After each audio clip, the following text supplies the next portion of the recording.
Você já conversou com alguém que descreveu a própria dor de maneira fria, como se fosse um robô?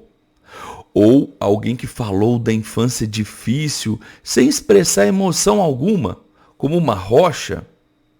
Então, essa pessoa, sem querer, talvez utilizou um dos mecanismos de defesa do ego mais sofisticados que existem: a intelectualização. Intelectualização? Será que tem alguma coisa a ver com intelectual? Fica tranquilo que hoje você vai saber tudo sobre esse mecanismo de defesa bastante sofisticado que talvez você esteja usando e tendo grandes prejuízos nas suas relações. Então, sem mais delongas, vem comigo, bora lá! Já vamos começar desfazendo um grande equívoco. Aquela pessoa que gosta de ler, estudar, bater papo, filosofar, que chamamos de intelectual, não é a mesma que se defende emocionalmente através do mecanismo de defesa do ego da intelectualização. Mas o que é o mecanismo de defesa da intelectualização, afinal? Vamos deixar essa resposta para o vocabulário da psicanálise de Laplanche e Pontalis. Aqui no livro diz o seguinte: intelectualização é o processo pelo qual o sujeito procura dar uma formulação discursiva aos seus conflitos e às suas emoções, de modo a dominá-los. O termo é, na maioria das vezes, mal interpretado. Designa, especialmente no tratamento, a preponderância conferida ao pensamento abstrato sobre a emergência e o reconhecimento dos afetos e das fantasias. Ou seja, é um mecanismo de defesa que busca o controle emocional através do discurso racional. O problema é que esse discursinho esconde por trás dele algo que a pessoa não quer entrar em contato, que são os seus sentimentos dolorosos. Anna Freud, que deu continuidade aos estudos dos mecanismos de defesa após a morte do seu pai, disse que esse mecanismo em específico surge lá na adolescência, sendo uma exacerbação de um processo normal, onde o ego tenta lidar com os impulsos, com as pulsões, ligando-as a ideias. Esse mecanismo é facinho de perceber. Na adolescência, quando começam a surgir os impulsos sexuais, como que os alunos lidam com isso? Os professores começam a dar aulas, teorizar sobre o aparelho sexual, assistirem palestras sobre sexualidade, DST, gravidez. Então, eles ali começam a raciocinar, a pensar, a discursar sobre os seus impulsos. Ao invés de transar, eles não vão transar, eles vão pensar, vão raciocinar, vão teorizar, filosofar sobre o impulso. Assim, se defendem do que sentem, daquela vontade, daquele fogo todo, defendem-se daquilo através do pensamento, do discurso, da intelectualização. Carl Abraham, que foi um grande colaborador de Freud, foi além. Ele percebeu a intelectualização no setting, na terapia. Muitos pacientes dele, quando contavam suas histórias, contavam muito bem. Falava dos fatos, do que passou, até das emoções, eu fiquei triste e tal. Mas ele percebeu que tudo aquilo era robotizado, montado. Então, eles eram pacientes modelo.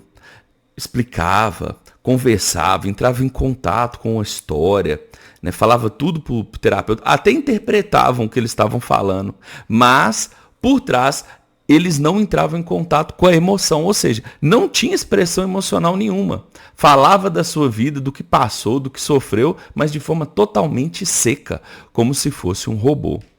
Percebemos facilmente a intelectualização naquele paciente ou naquela pessoa que quando você pergunta para ela, por exemplo, como que foi sua infância? Minha infância foi muito triste. Eu fui abandonado pela minha mãe, cuidado pela minha avó. Então imagina, foi muito dolorosa. Poxa, seca pra cacete, hein? A pessoa não expressa nada. Fala que foi doloroso, mas de forma toda assim. Foi doloroso. Veja que, nesse caso, essa pessoa aqui que eu estou interpretando, ela fala que foi duro, que foi difícil, mas ela não expressa emoção alguma. Normalmente, quando uma pessoa, você pergunta isso, e ela fala da infância dela, vai para terapia, ela no começo da terapia, ela vai falar da sua história de vida e vai ter dificuldade, porque ela vai expressar emoção ali. Com o tempo, com a terapia, no curso da terapia, a pessoa começa a assimilar essas emoções, começa a lidar melhor com elas e ali pode falar sim de uma forma mais tranquila. Mas no começo, quando a pessoa ainda não entrou em contato com essas emoções, ela vai ter uma expressão, uma descarga emocional. Como Freud falava, né, uma abreação. Ela vai desabar ali na terapia, né? Desse jeito seco aí, é para você analisar que talvez essa pessoa está usando de intelectualização ao explicar detalhadamente o que passou, mas não ter expressão emocional alguma. Eu posso falar por mim.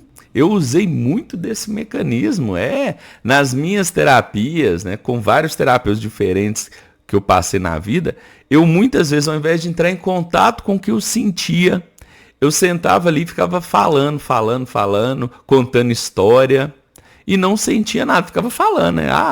Por isso eu pesquisei sobre isso, eu estudei sobre essa emoção, eu li tal livro. Isso aí eu acho que tem a ver comigo, mas entrar em contato com a emoção mesmo, eu não entrava. Até que um belo dia eu percebi, falei com minha terapeuta na época, falei, eu acho que eu estou pensando demais, né? Sentimento que é bom não tem nada, né? Eu estou me defendendo aqui, né? Aí ela riu, eu também. Porém, pouco depois eu comecei a chorar. É bastante comum. Gente, então esse mecanismo praticamente todo mundo utiliza. Ao invés de entrarmos em contato com o que sentimos, nós começamos a falar, discursar, raciocinar, pensar, né, narrar. Só que entrar em contato com a emoção, que é bom, nada. Esse é o mecanismo da intelectualização. Agora vamos desfazer um equívoco bastante comum, que é a confusão entre o mecanismo de defesa da racionalização com o mecanismo de defesa da intelectualização. Não é a mesma coisa, tá? Na racionalização, a pessoa dá uma justificativa plausível para algo que já foi feito. Então ela se justifica. Ela até às vezes entra em contato com o que sente, né? Ela sentiu ali que ela foi um grande filho da puta por ter atrasado naquele encontro, mas ela dá uma justificativa para amenizar o problema. Então pronto, racionalização, justificativa. Na intelectualização, a pessoa nem entra em contato com o que ela sente. Ela evita entrar em contato com o que sente. Ela fala tanto, ela pensa tanto, ela argumenta tanto, que não dá nem tempo dela sentir aquilo que está por trás do que ela passou. Agora aquele resumão vapt-vupt. O que é intelectualização? A intelectualização é uma defesa onde o ego utiliza o pensamento e a narrativa como fuga emocional. A pessoa, ao invés de entrar em contato com as suas emoções dolorosas, com o que ela sente, ela inventa um discurso inteligente. Querido amigo ou amiga, falar bonito sobre a sua história, sobre a sua dor, é muito diferente de senti-la. E para que possamos ter progresso na nossa vida, para que possamos evoluir, crescer como ser, precisamos sentir tudo. Então, se você tem o costume na sua terapia de discursar, de falar, ocupa até o tempo todo ali falando, dá uma pausa, dá uma respirada, busca sentir aquilo que você passou. Processar as emoções é um dos pilares para a cura dos seus traumas. Então, vamos aí, ao invés de ficar falando demais, vamos sentir. Isso é super importante em tudo na vida. E você, já usou o mecanismo de defesa da intelectualização para fugir de um sentimento doloroso? Aposto que sim, hein? Eu confessei aqui que eu já usei foi muito.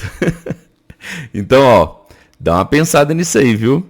E quero te agradecer imensamente por ficar aqui no vídeo até o momento.